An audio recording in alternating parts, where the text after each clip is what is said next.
ya. Hari ini kita ketemu untuk membahas isu penting dalam hubungan internasional, yaitu hukum internasional di ruang cyber. Seperti teman-teman ketahui, kemajuan teknologi dalam skala global tuh telah menciptakan ketergantungan negara dan juga aktor non-negara terhadap ruang cyber ya. Kemampuan mengakses informasi, data dalam waktu singkat mempermudah kita untuk berinteraksi dalam hubungan internasional, tapi tentunya hal ini juga diikuti dengan berbagai ancaman serangan cyber yang dapat mengganggu keamanan, stabilitas nasional, dan juga tentunya kedaulatan negara. Mengingat ruang cyber yang bersifat luas, tentunya hukum internasional menjadi salah satu elemen penting untuk memastikan kedaulatan negara atas ruang wilayah dan infrastruktur kritisnya terlindungi dari ancaman serangan cyber.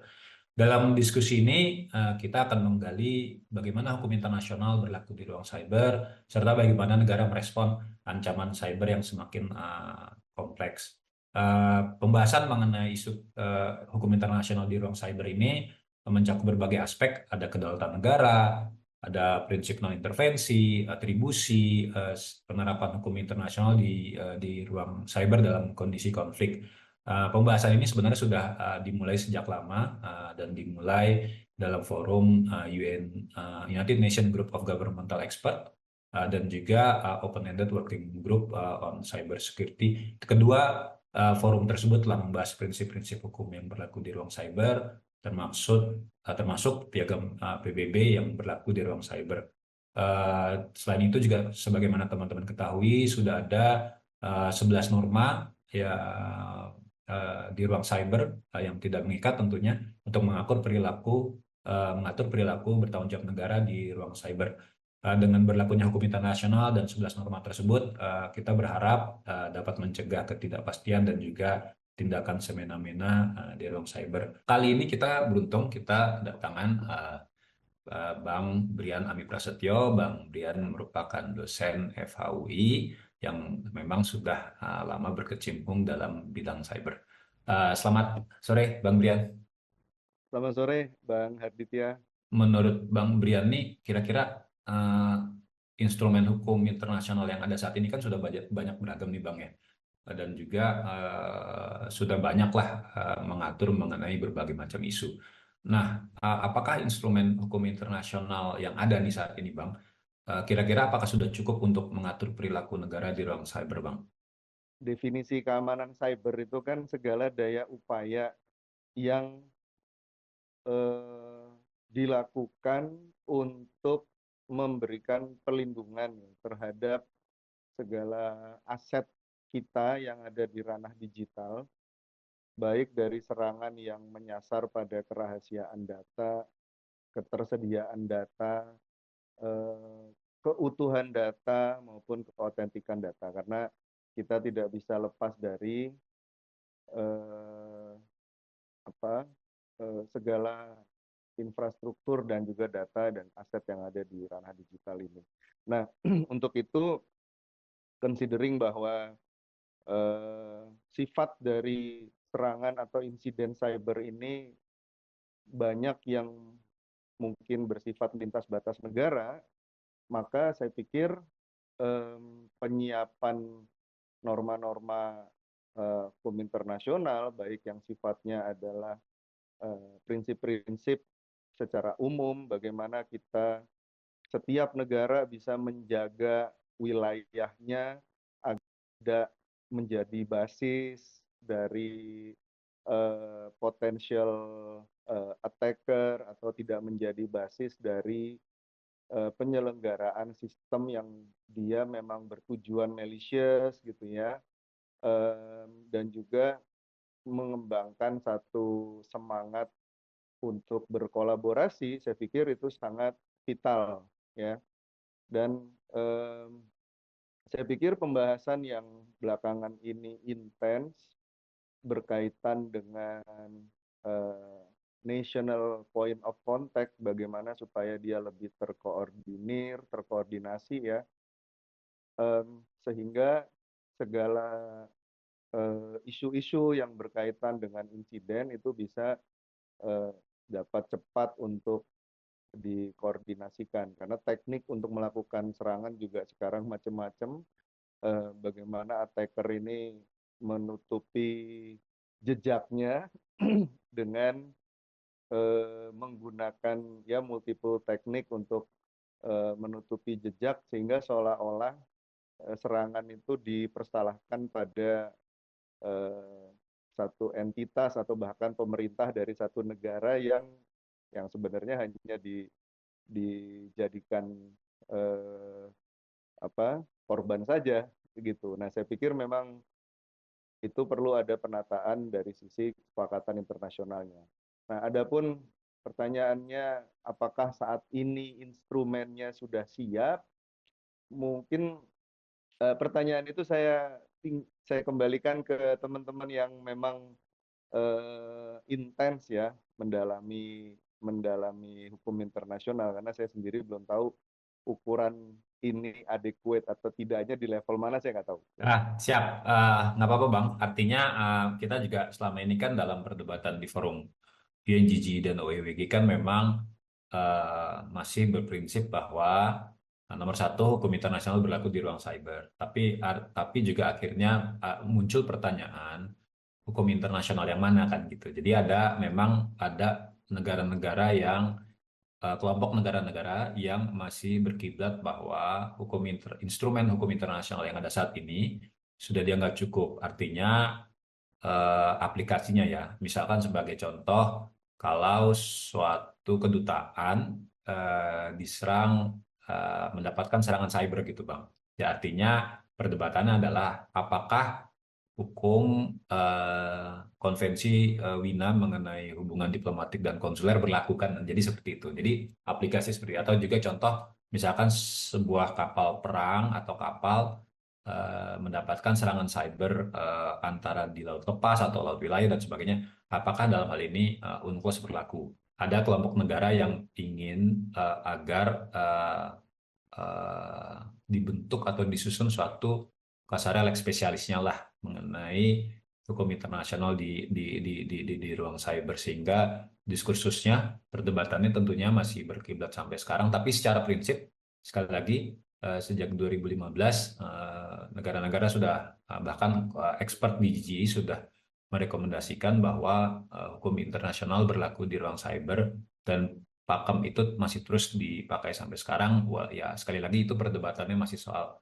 hukum internasional yang mana nih gitu. Jadi apakah harus hukum internasional instrumen yang sudah ada atau lex spesialis. Tapi dari diskursus tersebut kira-kira menurut Bang Brian setidaknya dari sudut pandang cyber apakah memang sebagai suatu ruang khusus ya yang lintas batas ini apakah memang perlu disusun suatu instrumen khusus gitu loh Bang. Karena yang tadi analogi contoh yang kami sudah sebutkan ya beberapa insiden seperti itu. Apakah menurut Bang Brian nih perlu nggak sih suatu lex spesialis di tengah makin gencarnya apalagi teknologi cyber terus berkembang. Yang kedua kita belum kita di saat kita masih belajar mengikuti perkembangan tiba-tiba sudah ada lagi nanti kecerdasan buatan, AI dan sebagainya ya. Jadi artinya memang bagaimana hukum ini bisa mengejar perkembangan teknologi.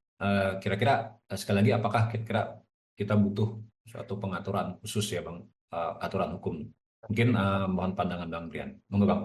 Baik, pertama bagi saya ukuran perlu tidaknya satu rezim hukum baru itu eh, adalah apakah ekosistemnya itu bisa kita khususkan, ya, bisa kita khususkan. Artinya dalam ekosistem yang khusus ini, maka hukum juga perlu untuk mengenali atau memberikan penamaan-penamaan secara khusus terhadap subjeknya. Nah, saya ingin menjelaskan misalnya berkaitan dengan Undang-Undang Informasi dan Transaksi Elektronik. Ya.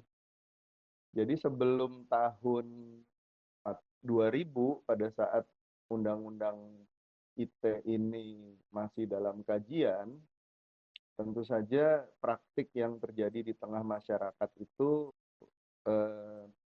sudah memicu banyak perdebatan. perlu atau tidaknya kita bikin undang-undang baru gitu. Misalnya ketika ada kejadian hacking, ya pasti sebagian berpendapat ini nggak perlu undang-undang baru, kita cukup merevisi KUHP, ya. Jadi tidak lagi menggunakan pasal yang berkaitan dengan trespassing gitu ya, masuk atau merusak anak kunci. Dulu pernah tuh Bang Adit, ya kan? Jadi kalau hackingnya jebol password itu pakai apa ekstensif, penafsiran ekstensifnya dipersamakan dengan merusak anak kunci ya. Itu pernah. Jadi ya ada yang berpandangan seperti itu. Tapi kemudian di sisi yang lain, eh, masyarakat ini bisa melihat bahwa ini em, tidak sekedar isu kejahatan ya yang harus diadres. Jadi pada saat itu kita bicara tentang em, tidak adanya hukum atau peraturan perundang-undangan yang secara spesifik mengenali ya, kita baru sampai tahap acknowledging dulu, mengenali eh, objek hukum dan subjek hukum, yaitu objek hukumnya adalah informasi elektronik gitu. Subjek hukum yang namanya penyelenggara sistem elektronik juga belum dikenali. Ya, sistem elektronik sebagai satu istilah hukum belum dikenali, sehingga untuk menyimpulkan apakah berbagai fenomena tersebut itu sudah diatur dalam hukum Indonesia atau belum, sulit untuk mencari kesepahaman. Karena ya sebagian berpendapat bahwa oke, itu bisa dipersamakan misalnya dengan benda gitu ya, atau dipersamakan dengan eh, hal-hal yang misalnya secara umum diatur di dalam Kitab Undang-Undang Hukum Perdata misalnya seperti itu. Tapi eh, kalau dibiarkan kan nggak ada kepastian hukum, ya kan? Apalagi kemudian muncul beberapa fenomena yang mencerminkan adanya eh, kegiatan di masyarakat gitu ya, yang eh, dia itu memang sudah punya penamaan khusus. Jadi misalnya pada waktu itu sudah ada istilah tanda tangan digital, ada sertifikat digital. Nah, kalau kita tidak mengaturnya, maka orang nafsirinnya akan beda-beda nih nanti. Orang akan eh, ya namanya penafsiran ekstensif, ya kan? Jadinya tidak ada keseragaman. Nah, jadi dari situ ditambah dengan satu eh, visi kebijakan publik bahwa Indonesia ini harus bisa transform ya dari satu negara yang mayoritas pada saat itu masih berbasis cetak, segala-galanya harus dicetak, segala-galanya harus tanda tangan basah, segala sesuatu harus tatap muka. Itu kita harus bisa transform karena kondisi lingkungan ya, sudah juga mengarah kepada paperless society seperti itu. Nah, jadi hal-hal itu semuanya yang akhirnya me, me, melahirkan satu kesepakatan bahwa oke, kita perlu mengatur sebuah ekosistem baru ini. Kita harus memberikan penamaan terhadap objek-objek hukumnya secara khusus. Maka lahirlah frase hukum sistem elektronik, informasi elektronik, kontrak elektronik yang sebelumnya nggak ada, Mas Adi, ya kan? Lalu kemudian kita mengenali subjek-subjek hukum baru, lahirlah di situ ada penyelenggara sistem elektronik, ada penyelenggara sertifikasi elektronik dan lain sebagainya. Nah, eh, dan itu kemudian berlanjut sampai sekarang. Jadi dengan pertimbangan-pertimbangan tersebut dan contoh yang tadi saya sampaikan, apakah perkembangan dalam lingkup cyber security saat ini itu dapat dianggap sebagai ekosistem yang khusus sehingga memerlukan pengaturan secara khusus? Maka jawaban saya iya, ya. Jadi saya pikir mengatur tentang keamanan cyber ya memang memerlukan kepastian hukum terhadap subjek-subjek hukum yang memang mungkin pada saat ini nggak bisa kita gabung dengan penamaan yang sudah existing. Ya, contohnya gini, kalau kita pakai istilah penyelenggaraan sistem elektronik saja, maka ya dalam konteks keamanan siber itu eh, tidak bisa diseragamkan semuanya sebagai PSE karena ada banyak pihak yang terlibat di sana. Terus kalau kita kembali pada konteks pertanyaan pertama, misalnya tentang ya kita sebut saja di sini cyber diplomasi lah gitu ya, aspek itu juga subjek yang mungkin di ranah undang-undang ITE yang ada sekarang juga belum bisa di-cover seperti itu. Nah, oleh karena itu kita bisa mulai dengan pemetaan fenomena yang namanya keamanan cyber ini. Dia menjangkau objek apa saja, ya, dan apakah objek-objek tersebut dapat di-cover dalam ya paling tidak undang-undang existing dalam konteks undang-undang ITE. Kalau jawabannya tidak tidak cukup jelas di-cover di undang-undang ITE, ya berarti kita perlu demi kepastian hukum mengaturnya secara khusus. Kemudian juga dari sisi subjek-subjek hukumnya kita lihat apakah stakeholders yang selama ini sudah turut serta dalam pengembangan keamanan siber ini juga cukup di-cover dengan undang-undang existing atau tidak. Nah, menurut saya tidak ya. Jadi perlu pengkhususan-pengkhususan yang membuatnya memang layak untuk diatur secara sui generis. Ya. Boleh saya tambahkan sedikit lagi? Jadi gini, isu soal sifat lintas batas negara ini juga menjadi concern utama waktu itu dalam penyusunan undang-undang ITE. Oleh karena itu, di dalam salah satu pasal itu memberikan kemungkinan untuk melakukan penindakan terhadap non warga negara Indonesia ya yang melakukan tindakan yang merugikan orang Indonesia atau aset Indonesia seperti itu. Nah, tapi kita tahu bahwa pelaksanaan terhadap pengawasan maupun penindakan terhadap insiden yang melibatkan entitas atau melibatkan aset yang ada di luar Indonesia itu kan juga perlu ada dukungan dari peraturan domestiknya, ya kan, peraturan domestiknya. Nah, lesson learn-nya memang gini, pada saat undang-undang ITE itu dibuat, kan sebenarnya tidak ada UN Convention, ya, tidak ada traktat gitu loh, yang itu menjadi argumen bahwa Indonesia butuh adanya undang-undang. Nah, kita tuh waktu itu mengkaji ada model law yang dikeluarkan UNCITRAL, itu ada 2.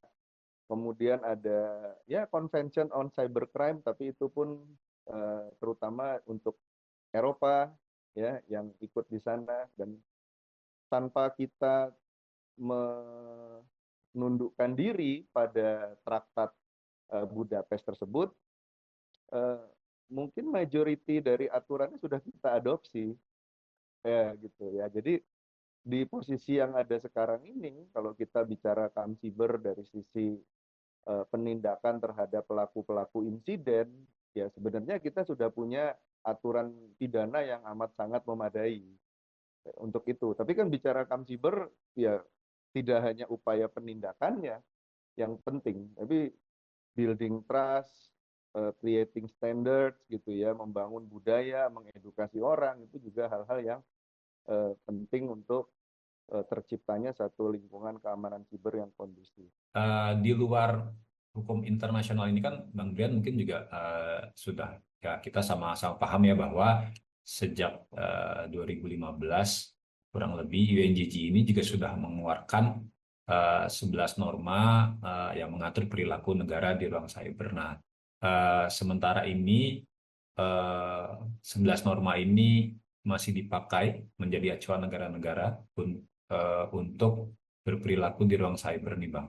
Nah, kalau terkait 11 norma ini Bang, kalau boleh saya tanya, kira-kira bagaimana hubungan antara 11 norma ini dengan posisi hukum internasional Bang? Atau mungkin dalam konteks dengan suatu aturan hukum yang sifatnya legal dan mengikat.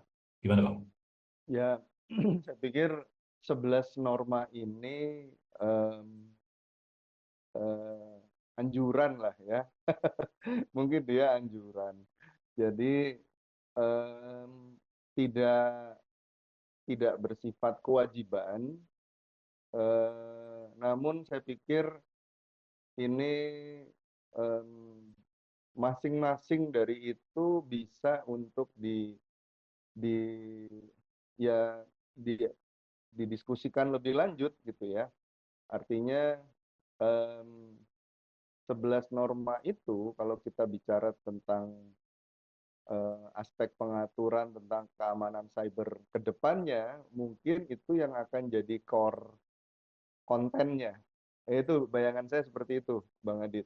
Nah, kalau yang jadi concern saya adalah gini, di antara 11 itu kan ada salah satunya ya, kita bicara tentang em, standarisasi. Kita bicara tentang standarisasi. Nah, kalau saya boleh titip, sebaiknya kita em, turut turut serta agak intens di aspek itunya. Ingat ya, saya percaya dengan prinsip the devil is in detail soalnya. Jadi, ini ada dua pandangan soalnya terkait itu. Pandangan pertama begini, em, pengaturan standar yang sifatnya cenderung national eksklusif, ya itu dianggap justru melemahkan upaya pelindungan keamanan cyber secara global, gitu ya, karena em, tidak ada ke ya apa namanya keseragaman dalam bahasa, apalagi kalau semakin banyak yang menggunakan national standard gitu. Nah, tapi di sisi yang lain, kalau misalnya penggunaan international standard yang tidak mempertimbangkan fleksibilitas di tingkat domestik, itu juga eh, bisa membebani gitu ya, membebani penyelenggaraan keamanan cyber di tingkat domestik gitu. Artinya ya justru melemahkan juga. Nah, artinya tarik menarik ini yang layak kemudian untuk dicari titik tengahnya gitu. Artinya eh, mungkin sudah saatnya kita untuk mencari istilah lain lah, karena istilah apa umum yaitu mengacu pada standar internasional gitu ya, itu saya rasa sudah terlalu terlalu umum gitu ya, dan itu seringkali justru menutup kreativitas dari kita di tingkat domestik gitu. Nah, tetapi terkait hal-hal yang lainnya mengenai em, kita berbagi informasi, kita saling menjaga wilayah negara kita, aset kita, bagaimana warga negara kita, saya rasa itu umum. Dan em, menghindari pembahasan yang berkaitan dengan eh, use of IT in konflik itu kayaknya lebih penting ya, karena itu belum selesai-selesai Bang Adit. Jadi kalau misalnya ya susah juga ya kalau ya mungkin kawan-kawan NATO gitu ya, mereka sudah menerima salin manual gitu loh. Tapi kita yang tidak di NATO ini kan eh, punya pertimbangan lebih banyak gitu kan. Nah, jadi daripada kita membicarakan hal-hal yang susah ketemunya, ya mendingan mulai dengan 11 norma aja yang sudah lumayan ketemu. Pak Bang, terima kasih Bang pandangannya. Kalau yang tadi boleh sedikit kami catat, memang tadi kata kunci yang dari Bang Brian sampaikan bahwa 11 norma ini setidaknya bisa menjadi salah satu starting point ya. Starting Artinya point. starting point dalam nanti pembahasan, sekiranya ada pembahasan mengenai pembentukan suatu instrumen. Nah, untuk memahami bagaimana hukum internasional mengatur ruang cyber, kita beruntung hari ini kita kedatangan tamu, kita berdiskusi dengan Bapak Indra Rosandi. Beliau adalah Direktur Hukum dan Perjanjian Polkam Kemlu. Mungkin saya langsung saja Pak Indra ya. Eh, Menurut Bapak, apakah instrumen hukum internasional yang ada saat ini sudah dianggap cukup untuk mengatur perilaku negara di ruang cyber? Kalau kita lihat memang fenomena global keamanan cyber ini memang sudah luar biasa, terutama tentunya di latar belakangi oleh perkembangan teknologi yang sangat pesat ya. Tapi di sisi lain tentu apa namanya negara ini ya berantem terus gitu ya. Negara polarisasi kebijakan, sistem hukum itu memberikan tantangan sendiri karena semakin mewabahnya serangan cyber, kemudian meningkatnya tadi teknologi menjadikan selain juga membantu kemajuan perkembangan di bidang hubungan antar manusia contohnya, tapi itu juga meningkatkan ancaman. Dan ini yang terjadi adalah karena memang masih sedikitnya saya berani bicara sedikit karena sebelumnya kita bisa berani bicara absennya norma, Pak Aditya. Absennya norma mengikat di ruang cyber. Ruang cyber ini sangat luas kan. Jadi ruang cyber ini sangat luas, bisa mencakup berbagai hal. Nah, bisa juga mencakup keamanan cyber, cyber warfare, dan juga even kejahatan cyber yang memang dilakukan dari perkembangan teknologi di bidang cyber ini. Jadi masih banyak sekali gray area yang memang menimbulkan tantangan dalam upaya untuk mengatur perilaku ruang cyber. Nah, memang di sini yang menarik adalah justru ada perkembangan terkait dari satu irisan dari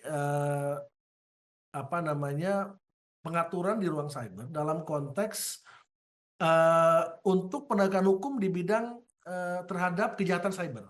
Nah, jadi kalau memang kita lihat dalam perkembangannya sebetulnya sudah ada sejak awal pada tahun 2004 itu sudah ada konvensi ya, satu konvensi yang mengatur upaya untuk menanggulangi kejahatan cyber, namanya Konvensi Budapest yang mulai berlaku pada tanggal 1 Juli 2004.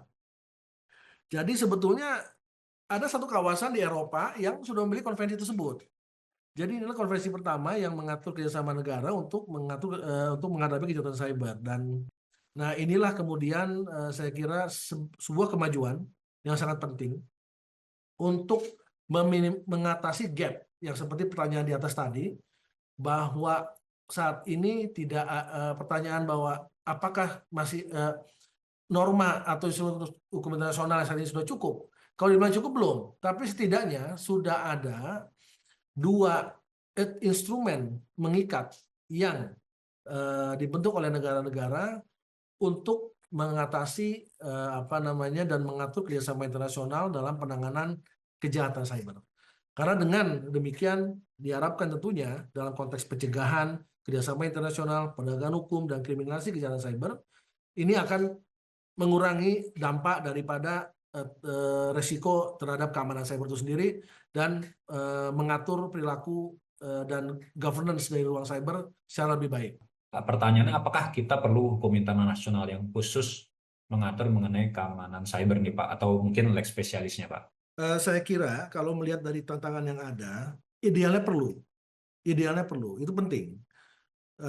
Tapi kemudian konteks kejahatan cyber, keamanan cyber ini memang sangat menurut hemat saya ini cukup kompleks karena saya nggak menyatakan bahwa konteks penegakan hukum terhadap kejahatan cyber ini yang dimana kita sudah hampir sudah mengadopsi konvensinya dan akan tanda tangan itu lebih mudah konteksnya kalau kita lihat sejarahnya berdarah-darah juga ya Pak Aditya ya. Nah, konteks keamanan cyber ini saya kira lebih kompleks isunya karena memang banyak parameter, banyak faktor yang menjadi tantangan. Nah, beberapa hal tentunya adalah bagaimana negara bisa memiliki pengertian yang sama, terutama negara-negara ini.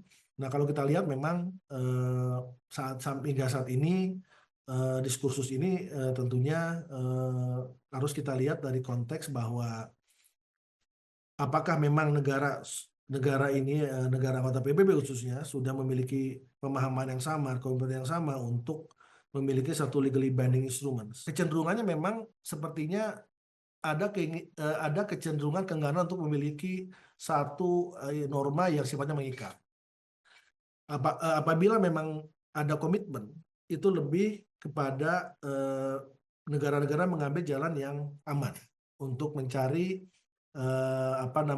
apabila ada kepentingan untuk membentuk satu instrumen atau norma terkait keamanan cyber, tentunya yang paling aman yang bisa diterima biasanya adalah sesuatu yang sifatnya tidak mengikat seperti itu. Negara-negara ini memiliki tantangan yang sangat beragam dalam menghadapi ancaman cyber.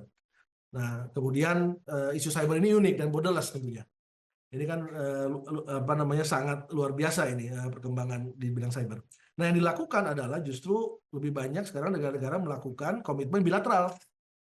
Nah, bilateral ini dianggap atau dipandang lebih lebih praktikal dan lebih dapat diukur implementasinya, mengingat kepentingannya lebih sempit karena hanya melibatkan dua pihak. Nah, di tengah kekosongan norma yang ada terkait dengan keamanan cyber. Indonesia contohnya sudah memiliki beberapa perjanjian yang digawangi oleh BSSN. Itu kita punya perjanjian bilateral dengan beberapa institusi di negara mitra. Ya. Jadi di tengah kekosongan ini, justru perjanjian-perjanjian yang sifatnya bilateral, itu memang lebih banyak dilakukan. Menarik ya Pak Indra ya. Artinya tadi saya mendengar bahwa kalau saya boleh bilang mungkin in the absence of specific international legal instrument on cyber security, ternyata ada fenomena menjamurnya atau proliferasi kesepakatan bilateral dalam isu ini gitu. Jadi artinya ini bisa dua sisi dipertanda baik, tapi at the same time juga menunjukkan bahwa ada kebutuhan sebenarnya ya, kebutuhan khusus dari masyarakat internasional atau khususnya negara untuk membuat suatu kesepakatan dalam bentuk legally binding document yang memang sementara ini lebih banyak fokus ke bilateral dalam mengatur kerjasama di bidang keamanan cyber. Tentunya ini kita harapkan bisa, apakah fenomena ini akan mengerucut nantinya ke pengaturan yang bersifat multilateral atau suatu konvensi internasional, nanti kita tunggu saja mungkin sesuai dinamikanya. Nah, tapi tadi juga Pak Indra sudah sebutkan ada in the absence of this hukum internasional atau spesifik international legal instrument, ada juga 11 norma. Nah, saya juga pengen tanya nih pendapat Pak Indra, kira-kira hubungan antara 11 norma dengan hukum internasional ini gimana nih Pak Indra? Kalau dari pandangan Pak Indra. Ini norma yang dihasilkan oleh hasil GGI 2015 lalu ya. Nah, ini juga kalau kita lihat ya, kenapa muncul norma? Ini norma kan kalau nggak salah sifatnya ini tidak mengikat ya, non-binding dan voluntary. Norma ini muncul di tengah ketidakpolarisasi posisi negara dan the absence of consensus di antara negara untuk menciptakan satu legally binding instruments. Jadi ini salah satu jalan tengah yang dihasilkan. Nah, ini pada saat 2015 lalu memang menurut saya ini adalah sebuah kemajuan yang sangat baik ya. Dalam konteks hukum internasional, eh, itu kan hukum internasional itu ada yang mengikat dan tidak. Jadi sifat daripada norma ini tentunya walaupun tidak mengikat, tapi menjadikan satu pedoman bagi negara-negara dalam membangun tata kelola dalam kerjasama keamanan cyber. Nah, dari 11 ini kan semuanya memang eh, memberikan satu guidance ya. Mulai dari kerjasama keamanan cyber, kemudian bagaimana kita mempertimbangkan semua informasi saat terjadi insiden cyber, terus kemudian di dalamnya sudah ada kerjasama penanggulangan kejahatan cyber yang sekarang malah sudah ada konvensinya. Jadi ini penting, walaupun memang tidak mengikat. Jadi saya melihat di sini bahwa penting buat negara untuk dapat melaksanakan, istilahnya kalau dalam bahasa PBB itu consider applying ya, consider applying. Jadi subject to national regulation masing-masing. Namun saya kira di sini norma-norma tersebut adalah norma-norma yang bisa kita apply, kita bisa laksanakan di situ. Dan ini memang sangat penting dalam konteks pelaksanaan daripada regulasi atau kebijakan negara dalam membangun memperkuat keamanan cyber.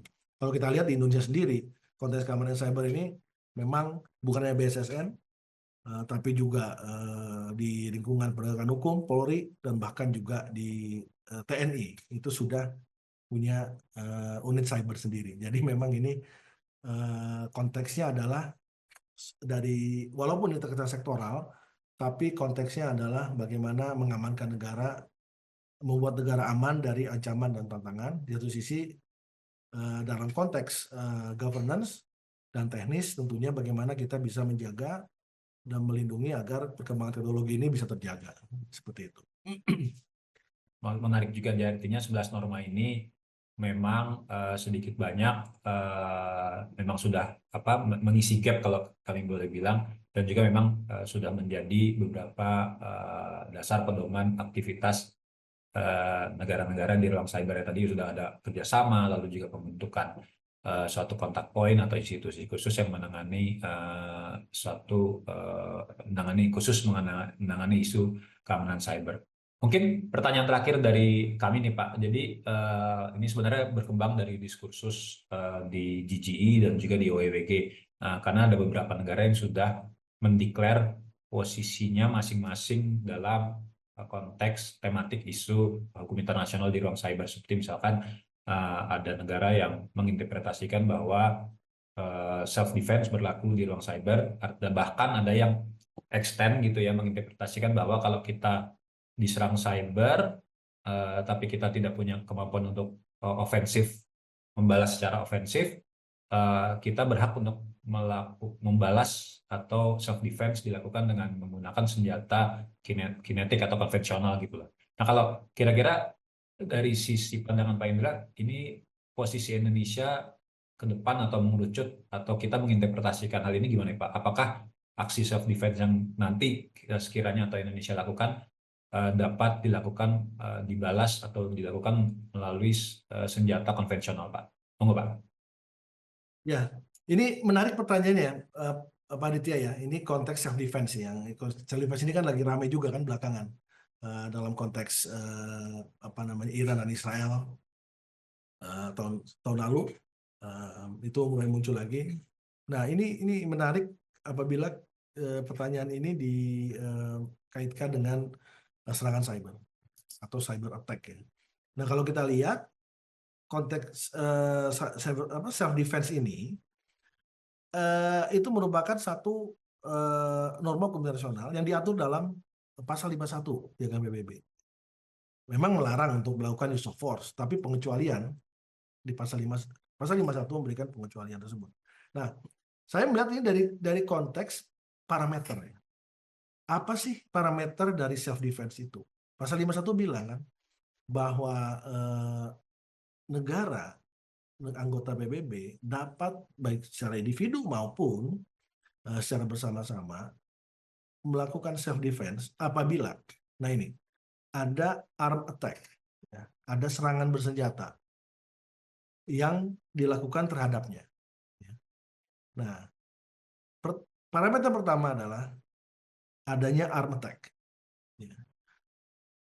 Nah, apakah arm attack itu seperti apa? Nah, itu yang harus kita lihat. Yang kedua adalah until the Security Council atau hingga Dewan Keamanan PBB mengambil langkah-langkah yang diperlukan untuk maintain perdamaian dan keamanan internasional. Nah, jadi intinya kalau kita lihat parameter ini adalah apakah kita melihat serangan cyber terhadap satu negara itu bisa memenuhi parameter pasal 51 sehingga negara yang diserang tersebut dapat atau memiliki hak untuk melakukan self defense. Pasal 51 silent. Artinya tidak ada kategorisasi dalam konteks apakah memang ini harus serangan cybernya seperti apa. Tapi yang paling penting adalah apakah serangan cyber tersebut dapat memenuhi parameter sebagai arm attack. Nah, lalu bagaimana arm attack-nya? Banyak pendekatan yang dilakukan sebetulnya. Kalau kita lihat pendekatan negara bisa berbeda-beda. Ya. Ada yang bilang bahwa selama cybernya itu ada cyber arm attack. Nah, cyber attack seperti apa? Itu perlu kita lihat juga. Ya, apakah memang cyber arm itu menimbulkan korban jiwa, kerusakan infrastruktur vital, dan kemudian menimbulkan lagi berbagai kerusakan yang memang membuat negara itu tidak ada pilihan selain membalas serangan tersebut. Nah, namun yang paling penting ketika aspek self defense ini menjadi muncul dalam konteks hubungan atau dalam konteks konflik bersenjata, yang paling penting adalah bagaimana memenuhi dan atau tidak melanggar hukum humanitar internasional. Jadi ini menarik nih Mas Aditya terkait dengan self defense. Konteksnya tentunya adalah kita tidak harus melihat ini dalam perspektif yang luas ya. Tapi parameternya adalah pasal 51 Piagam PBB itu sendiri. Jadi kurang lebih seperti itu yang saya melihat konteks daripada self defense dalam kaitannya dengan serangan cyber. Wah, menarik sekali nih Pak Indra. Artinya kalau yang saya boleh catat tadi, artinya memang nomor satu tentunya ada parameter ya. Artinya parameter ini juga sudah jelas diatur khususnya di Piagam PBB pasal 51 bagaimana ini menjadi suatu acuan bagi negara-negara dalam menginterpretasikan dan juga nanti tentunya dalam implementasi self defense di lapangan ya. Tadi Pak Indra juga sudah sebutkan beberapa contoh kasus nyata di lapangan. Tadi ada Israel dan Iran juga. Tentunya hal tersebut bisa menjadi presiden, salah satu presiden ya ke depan dalam penerapan self defense ini. Tadi juga Pak Indra juga mengangkat mengenai posisi kita. Tentunya kita sudah ada aturan hukum nasional yang kita sesuaikan dengan aturan undang-undang kita di bidang pertahanan. Dan tentunya nanti kita bisa kombinasikan dengan tadi pasal 51 di Piagam PBB dan tentunya hal tersebut perlu dilihat on case by case basis ya, kalau saya tidak salah dari Pak Indra ya. Jadi kita lihat kasus per kasusnya dengan parameter tersebut. Nah, tadi juga Pak Indra bagus, saya suka tadi tuh menyebutkan satu instrumen tali manual ya. Tentunya kita sama-sama mengetahui bahwa ini sudah disusun oleh kelompok NATO. Ini bisa menjadi salah satu rujukan buat kita. Sangat terbantu di tali manual tersebut. Kita sudah bisa melihat bagaimana pakar-pakar di NATO ini sudah mulai mengkodifikasi suatu aturan yang kalau bisa dibilang tersebar di berbagai norma hukum internasional yang sudah ada, dan bagaimana mereka mencoba membayangkan kurang lebih bagaimana ini kalau berlaku dalam konteks aktivitas atau serangan cyber dengan menggunakan instrumen-instrumen yang ada ya Pak Indra ya. Seperti contoh tadi ada berapa, kalau saya tidak salah lihat, kalau di tali manual itu bagaimana bagaimana negara merespon suatu serangan cyber yang dilakukan ke dalam premises diplomatik, dan tentunya di tali manual itu ada aturan mengenai suatu konsep yang diambil directly dari Vienna Convention on Diplomatic and Consular Relation. Artinya ada kodifikasi bagus yang bisa kita jadikan pedoman. Tentunya menarik Pak Indra, kita sebenarnya bisa berdiskusi dengan panjang lebar mengenai topik ini, tapi tentunya waktunya juga tidak mungkin belum memungkinkan, tapi mudah-mudahan kita bisa lanjut lagi nanti diskusinya baik virtual maupun in person, langsung mengundang Pak Indra ke UI untuk diskusi lebih lanjut. Teman-teman, dari diskusi kita dengan pakar, kita paham bahwa hukum internasional di ruang cyber ini masih terus berkembang ya. Jadi meskipun ada beberapa instrumen yang sudah berlaku, tapi perbedaan interpretasi tentunya salah satunya masih menjadi tantangan. Oleh karena itu juga kolaborasi antar negara dan juga penguatan diplomasi menjadi kunci dalam membangun suatu atau melanjutkan diskursus mengenai hukum internasional di ruang cyber ini. Tentunya kami mengucapkan terima kasih sekali lagi Pak Indra atas waktunya tentunya, dan juga bisa sharing bersama kami mengenai pandangan-pandangan Pak Indra mengenai hukum internasional di ruang cyber. Terima kasih teman-teman yang sudah menyaksikan. Sampai jumpa di diskusi berikutnya.